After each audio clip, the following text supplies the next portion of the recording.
Debit लो फैक्टरिफिकेशन करो। कौन से मंथ है? नवंबर का 6 महीने पूरे ऊपर तक कुछ ग्रो करने का अमाउंट कितनी थी? 35,000 ये ऐसे क्यों लग रहा है आपको? सही समझ नहीं आ रहा। बोलो ले कैसे पढ़ रहा है? हां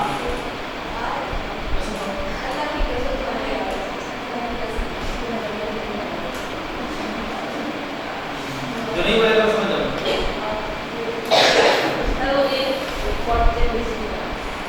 वो क्या करना है?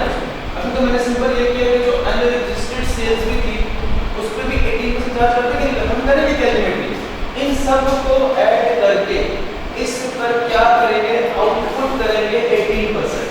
फिर जब बात आएगी फर्दर टैक्स की, वो अनरजिस्टर्ड वाली थी, अनरजिस्टर्ड है कि कोई 3,75,000, लेकिन इसमें से कॉर्पोरेट इंडस्ट्री को कितनी हुई है? 2 लाख। तो बचा कितना? 1,75,000 की क्या करेंगे? Further tax unregistered. Total unregistered 3 lakh है, लेकिन उसमें 2 लाख कॉर्पोरेट को दिया। कॉर्पोरेट का फायदा क्या था? कि फर्दर टैक्स चार्ज नहीं। ऐसा वाला इसमें लिखा भी है कॉर्पोरेट तो 175 फर्दर टैक्स का। ये ट्रांजैक्शन कौन सी है? 9 जल्दी बोलो। और इनकम फेब 2016 ये हमारे महीने में MA sold 4,000 PACS of new caramel ice cream covered under third retail price. Third का मतलब क्या बनेगा? क्या थर्ड कैरमल पर फर्दर टैक्स लगता है? नहीं लगता। अच्छा, at a discounted price of 100 per liter bag, the retail price of the ice cream was 160 per liter. एक बार और करनी है, थर्ड कैरमल आइटम की कोई डिस्काउंटेड प्राइस नहीं लेते। क्या लेते हैं? रिटेल प्राइस लेते हैं। रिटेल प्राइस कितनी है? 160। और पैकेट्स कितने हैं? 4,000। यहाँ देखिए थर्ड स्केड्यूल आइटम्स देखिए, आप कोई भी डिस्क्रिप्शन लिख सकते हैं, बस किस तरह लिखेंगे तो उसको पता चलेगा कि किस चीज की बात आप कर रहे हैं।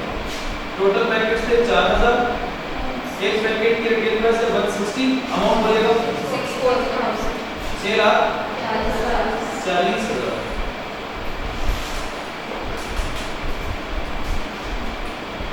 और कैसे हो? नंबर आपके लिए बड़ा मुश्किल है। Sales tax credit brought forward from January amounted to ₹2,45,000. This amount was inclusive of input tax of 1,20,000 paid on a calendar which could not be used before the expiry date and was consequently destroyed in Feb 2016. फिर total sales tax brought forward कितना? 2,45,000। 2,45,000 में से कितना जो था वो destroy हो गया था? 1,20,000 का।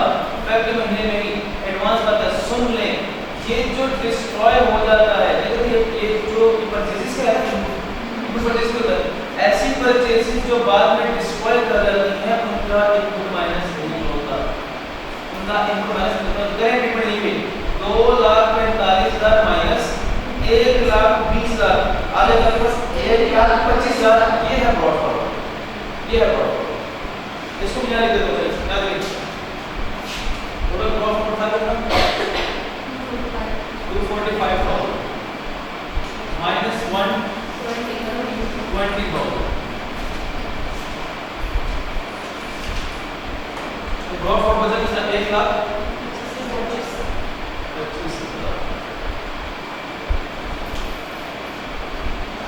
क्या सेल्स का बारे में कुछ कैसा होगा? मैंने कहा मुझे इतना ज़्यादा तो सवाल लिखा ऐड करें, सेल्स को ऐड करें। 18 नंबर है इसके बाद टोटल बताएं कितना है? हर बच्चा करे, हर बच्चा करे।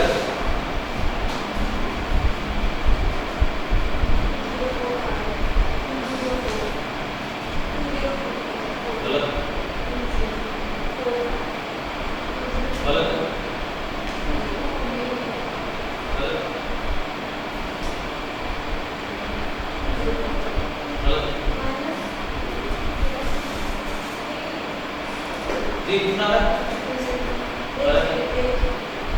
हाँ स्माइल जरा कितना है? हाँ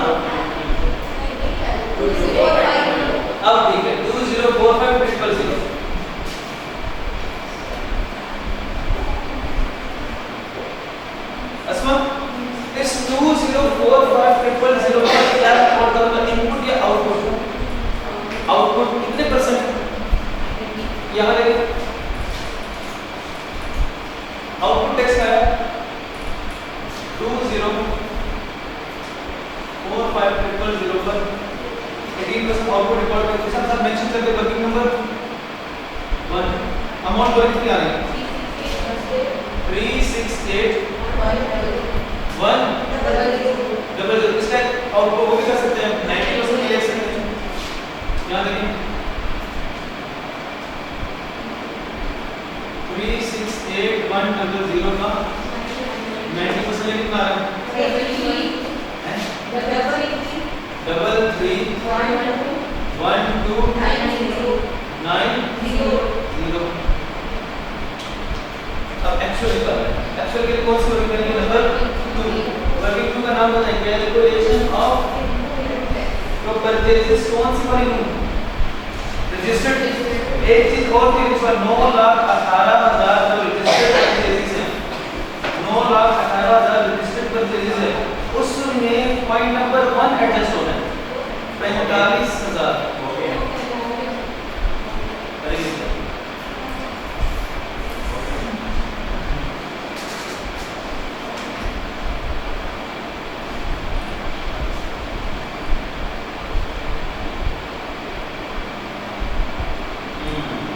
परचेज के बारे में कुछ और नहीं क्या परचेज में सिर्फ चीज खरीदा था या इंपोर्ट था इंपोर्ट किया रॉ मटेरियल कितना इंपोर्ट हुआ 2,80,000 इसको भी कितना इनपुट मिलेगा रॉ मटेरियल पर भी इनपुट मिलता है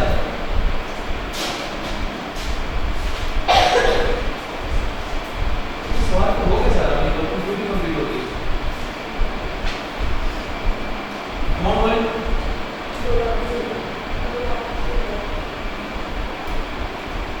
इनको 18% होता है कितना है 50,400 इसके अलावा कुछ भी नहीं है ऐड करें इनको तो बताएं एक्चुअल इनपुट कितना आ रहा है गलत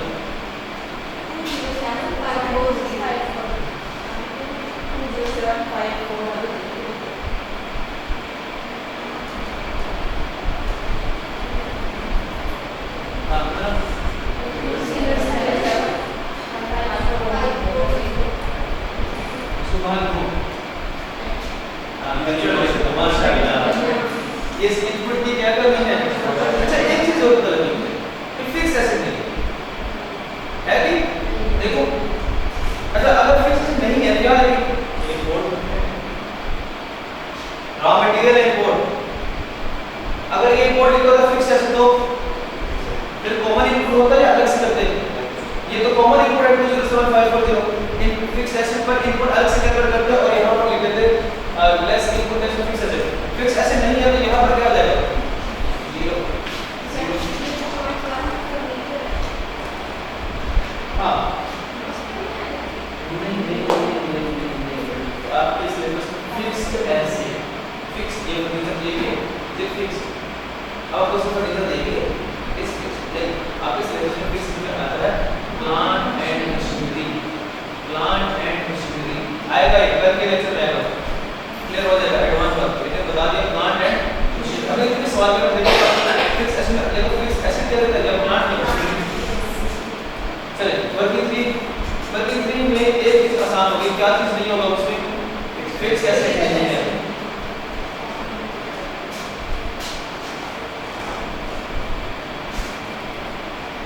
Excel sales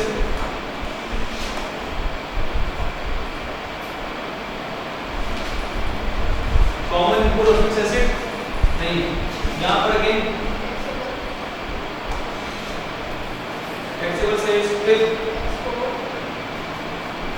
exports and then exempt and then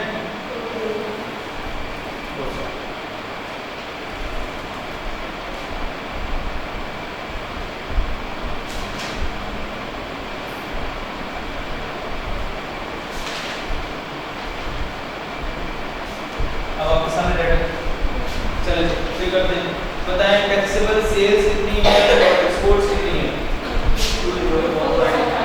calculation of taxable sales कितनी है 2045 ट्रिपल जीरो ये कहां से है मेंशन करते हैं नंबर 1 एक्सपोर्ट्स कितनी है as per given in question क्या लिखा हुआ है चलिए सिंपल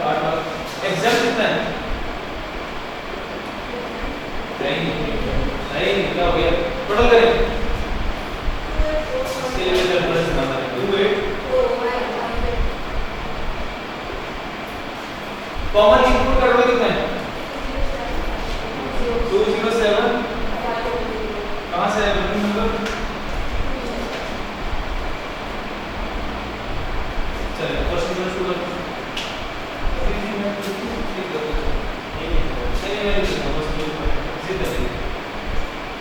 पेपर में लिखेंगे नहीं 204500 डिवाइडेड बाय 284500 into 207 540 कितनी मोड आ रही है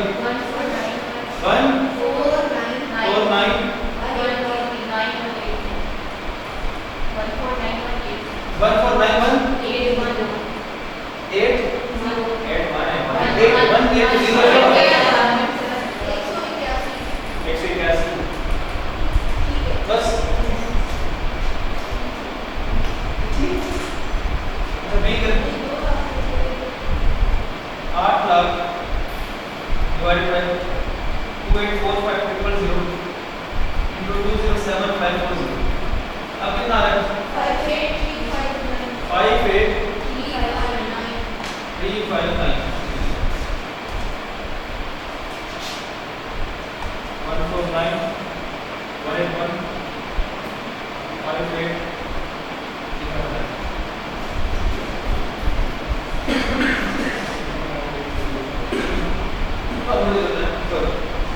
एक्चुअली कितना है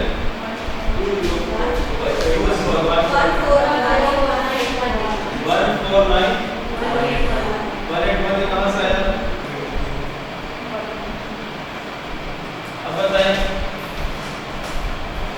मेरे पास एक्चुअल कितना है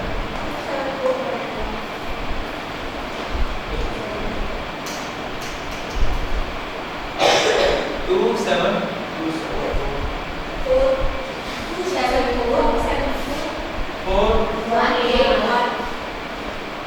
बताएं लोअर कौन सा है यही लोअर होगा तो इसके मतलब एक और कर दिया वेरी पावर होगा 274 यहाँ पर वेरी पावर नहीं माइनस का कितना है 93919 इनपुट का 100% भी नहीं है तो 93919 हां अब फर्दर टैक्स कितना ऐड करो 375 पे होना था उसमें से कॉन्टेक्ट वाले को कितना दे दिया 2 लाख बाकी रिमेनिंग का परसेंट कितनी हो रहा है 7000 अब बताएं सेल्स टैक्स के कितना बना आयुष्मान 100 और रिफंडेबल अगेंस्ट एक्सपोर्ट कितना है 5835 वर्किंग नंबर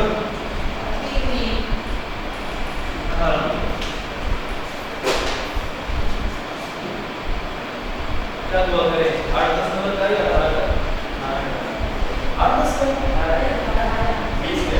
यही होता है एकदम हम सैलरी करा तो चीज निकालेगा पूरे सेक्टर में एम्प्लॉय इंश्योरेंस स्कीम में डालेगा टैक्स फॉर्म में एम्प्लॉयर पे डालेगा उसके अलावा salaries medical allowance reimbursement facility provident fund gratuity pension annuity इसके अलावा वन ऑफ टाइप नहीं होगा क्या वन ऑफ टाइप बात करो कैमरा लगा के सेल्फ वैल्यू ऑफ प्रॉपर्टी और इंडस्ट्री लोन और रेंट अकोमोडेशन और व्हीकल प्रोवाइडेड और बोल सारा याद होमवर्क के सवाल कौन से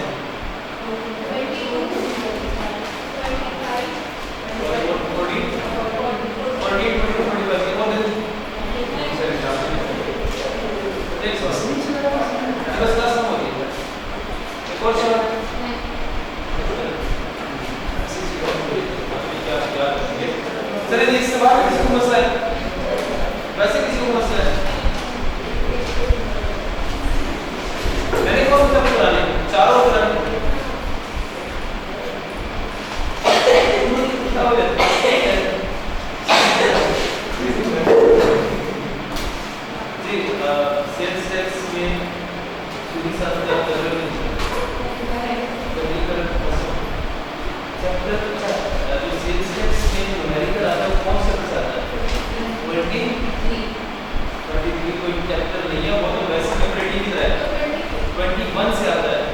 या कुछ